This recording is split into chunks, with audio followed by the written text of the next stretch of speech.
Our top story, investors are keeping a close eye on Wall Street today following Monday's volatile trading session. The Dow Jones Industrial Average plunged more than 1,100 points amid fears of rising inflation and potential interest rate hikes. In response, the White House issued a statement saying the economy's long-term fundamentals remain strong.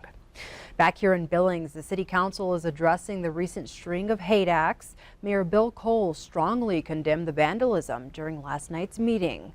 Pornographic images, a swastika, 666, and KKK are among the images spray painted in several places, including Billings school buildings.